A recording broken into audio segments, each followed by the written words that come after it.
Chapter 20.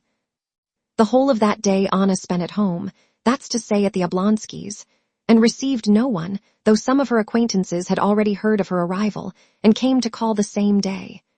Anna spent the whole morning with Dolly and the children.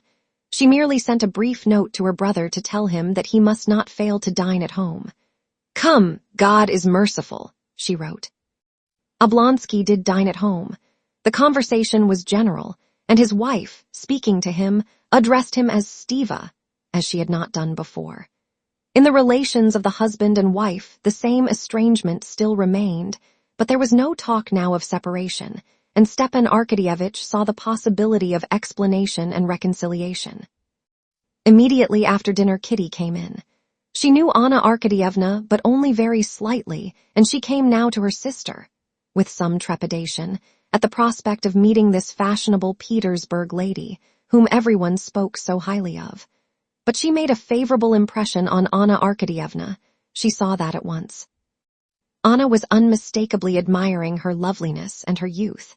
Before Kitty knew where she was, she found herself not merely under Anna's sway, but in love with her, as young girls do fall in love with older and married women. Anna was not like a fashionable lady, nor the mother of a boy of 8 years old. In the elasticity of her movements, the freshness and the unflagging eagerness which persisted in her face, and broke out in her smile and her glance, she would rather have passed for a girl of 20, had it not been for a serious and at times mournful look in her eyes, which struck and attracted Kitty. Kitty felt that Anna was perfectly simple and was concealing nothing, but that she had another higher world of interests inaccessible to her, complex and poetic. After dinner, when Dolly went away to her own room, Anna rose quickly and went up to her brother, who was just lighting a cigar. "Stiva," she said to him, winking gaily, crossing him and glancing towards the door, "go, and God help you." He threw down the cigar, understanding her, and departed through the doorway. When Stepan Arkadyevitch had disappeared, she went back to the sofa where she had been sitting, surrounded by the children.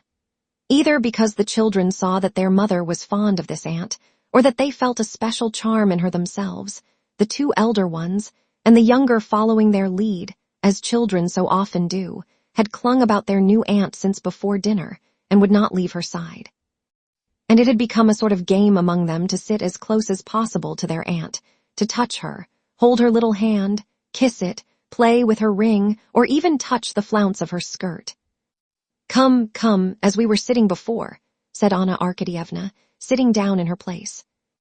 And again, Grisha poked his little face under her arm, and nestled with his head on her gown, beaming with pride and happiness. "And when is your next ball?" she asked Kitty.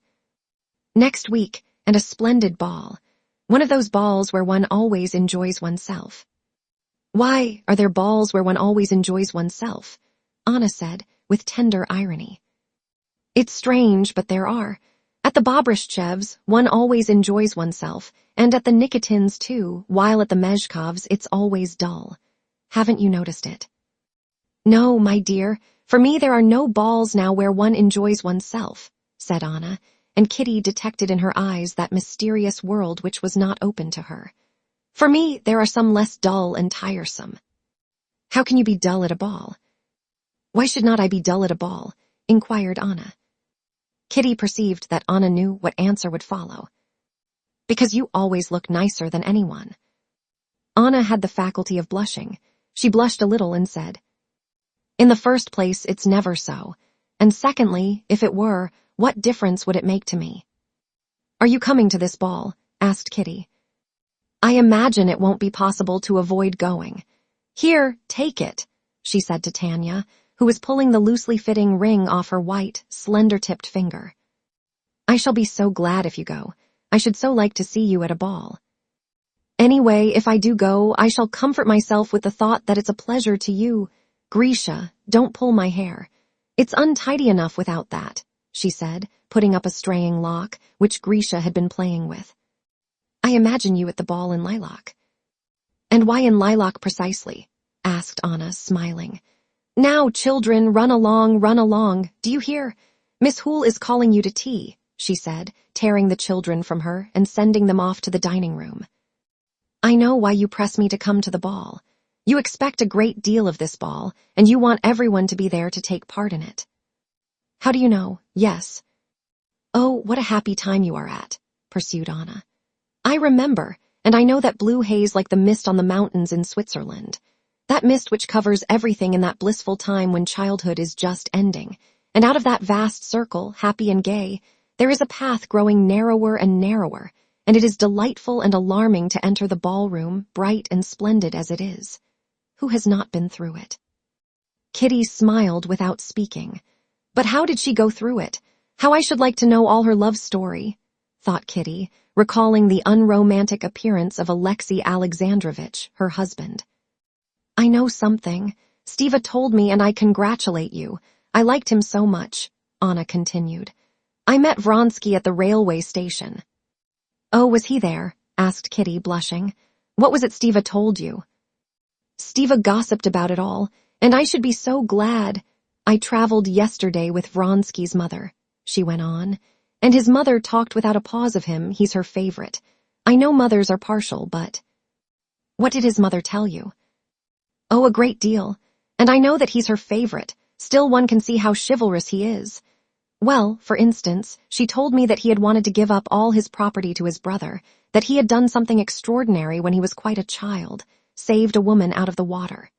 He's a hero, in fact, said Anna, smiling and recollecting the 200 rubles he had given at the station. But she did not tell Kitty about the 200 rubles. For some reason, it was disagreeable to her to think of it. She felt that there was something that had to do with her in it, and something that ought not to have been.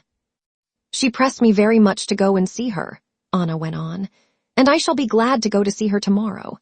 Stiva is staying a long while in Dolly's room, thank God, Anna added, changing the subject, and getting up, Kitty fancied, displeased with something. No, I'm first. No, screamed the children, who had finished tea, running up to their Aunt Anna. All together, said Anna, and she ran laughing to meet them, and embraced and swung round all the throng of swarming children, shrieking with delight.